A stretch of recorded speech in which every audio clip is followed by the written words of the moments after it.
morning unfolds gently over the green crown of Africa's forest.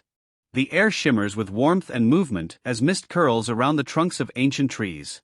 Shafts of golden sunlight pierce the canopy, glinting off droplets of dew that cling to emerald leaves. Beneath this glowing roof, life stirs, wings flutter, frogs croak, and somewhere in the distance, a playful chorus of whoops and trills rises through the jungle air. The vervet monkeys are awake. They move with purpose and playfulness, their gray coats flashing between branches like quicksilver. One hangs by its tail, reaching for a tender leaf. Another darts forward, chasing a sibling in a flurry of movement. Their faces are alive with expression, curious, mischievous, impossibly human. In this green world, they are the storytellers, the dancers, the dreamers of the forest. As the sun climbs higher, the forest hums with a rhythm older than memory. This is no ordinary morning. The season has shifted. The rains are near, and with them comes a pulse of life that touches every creature great and small. The vervet sense it, an invisible current in the air, stirring hearts, sharpening eyes, awakening instincts buried deep within their blood. The time has come for a new generation to begin. Far below, the first drops of rain kiss the dusty earth. The scent of petrichor drifts upward, mingling with the sweetness of blossoms. Insects burst into the air, shimmering clouds of wings and color. The forest, so long held in the grip of drought, exhales. Leaves unfurl in tender greens, rivers swell, and the vervet world transforms overnight. For them, the season of renewal has begun, the time when rivalry and affection meet in a delicate dance that ensures the continuation of life itself.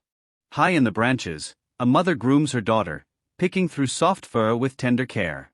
Around her, the troop stirs, mothers calling to their infants, young males chasing one another, older females watching with quiet wisdom. Life in the troop is a web of connection. Each monkey knows its place, each bond a thread that holds the community together. Females stay with the group for life, passing on knowledge of food, safety, and the subtle laws of harmony. Males, when they come of age, leave to seek new homes, carrying the forest's genetic story into fresh bloodlines.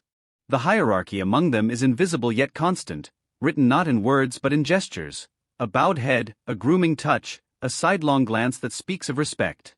The oldest females guide with patience, the younger learn with humility. And through this balance, the troop thrives. But now, as the rains deepen, a restlessness begins to ripple through the branches. Males pace along the edges of the troop, muscles tense, eyes bright.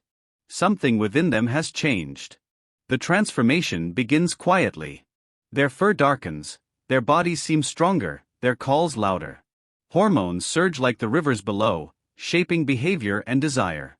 The forest, always alive, seems to vibrate with unseen energy. Males leap across branches, showing their strength in acrobatic displays. They chase, they call, they compete, each hoping to draw the gaze of a watching female. Females, meanwhile, are deliberate. They observe from the sidelines, their eyes calm and discerning. To them, the choice is everything. It is not beauty they seek, but health, intelligence, and composure. They can tell which males will make patient fathers and which will bring danger to the troop. Every chase, every bark, every flash of dominance carries a message. It is courtship written in movement and sound, wild yet deeply purposeful. A young male, bold but untested, approaches an older female. His tail arches high, his call rings through the trees. He leaps between branches, showing power in every motion. But when he draws too near, she turns away, unimpressed. Another male, older, wiser, remains still. He grooms quietly, ignoring the noise. His calm draws her attention more than any display. Strength alone is not enough. Patience, it seems, is the greater virtue. The forest watches this silent theater unfold. Parrots chatter from above, raindrops fall in soft percussion. The air grows heavy with scent, flowers blooming, wet bark, the musky signals of mating readiness. Though invisible to human eyes, pheromones weave their way through the branches, carrying wordless messages that guide this season's choices. It is communication beyond language, ancient and exact, connecting every living being through instinct and survival. As the days stretch on, the energy grows bolder. Males test one another in short bursts of conflict, baring teeth, lunging, then retreating before real harm is done. The strongest win respect not by violence, but by control. Those who lash out too wildly lose favor, those who lead with restraint gain trust. In this way, the Vervet's world mirrors the wisdom of the forest itself. Power without balance leads only to ruin. The rain continues, soft and endless. Rivers fill, flowers open, and the canopy glows in rich green light. Between storms, the troop gathers to feed, play, and rest. The little ones cling to their mothers, wide-eyed and curious, watching the rituals unfold.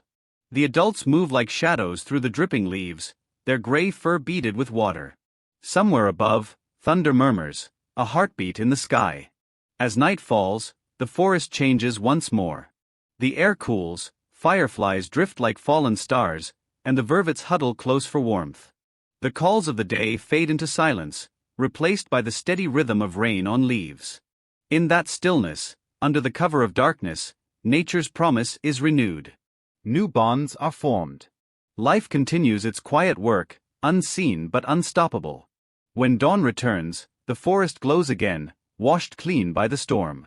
Mist clings to the treetops as the first rays of light strike the wet leaves, turning the canopy into a sea of silver and gold. The vervet stretch and stir, their fur glistening. Males once rivals now share the same branches, their battles forgotten. Females groom each other gently, peace restored after the passion of the season. In the calm after the rains, the forest feels whole again. Seeds carried by wind and monkey droppings have begun to sprout in the damp soil below. The circle of life expands quietly, without fanfare. The forest needs the vervets as much as they need it. They are planters, pollinators, caretakers, tiny gardeners of the green kingdom. Without them, the rhythm would falter.